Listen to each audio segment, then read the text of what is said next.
The UK government has recognized an aging society as one of the grand challenges for the industrial strategy.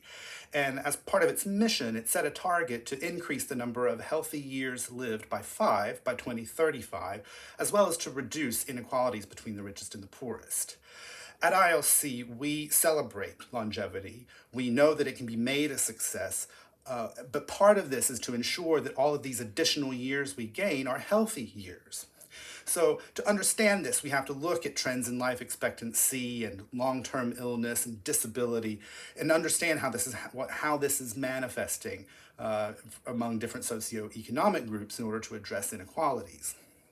So as part of this, we've worked on the Making the Extra Years Count project, a research project led by Newcastle University and funded by the Dunhill Medical Trust.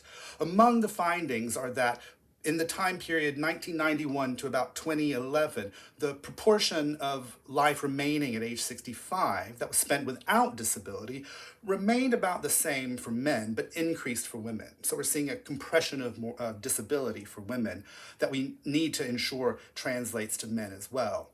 The prevalence of long-term illnesses did increase, but there were larger gains in the number of years lived without disability than those with disability. So it means that long-term illness and the increase that we see of people living with chronic illness isn't directly translating to increased disability.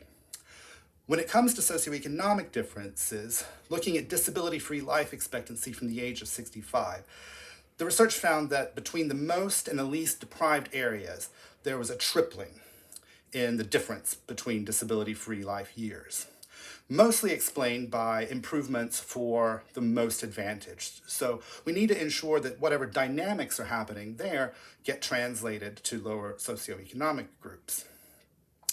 We need to ensure that all people experience a healthy later life, because doing so will generate benefits for the individual, for the economy, and for society at large. And to do so, we're going to have to see more resource and funding from the government to ensure the leveling up agenda is achieved. And one way to really achieve this from a cost-effective approach is to strengthen the delivery of preventative health services.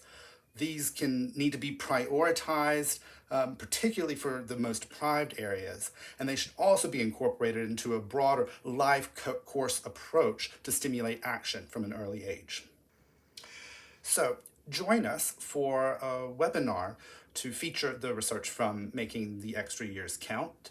You'll hear perspectives from the research team led by Professor Carol Jagger from Newcastle University, as well as prominent figures in this field like Sir Michael Marmot.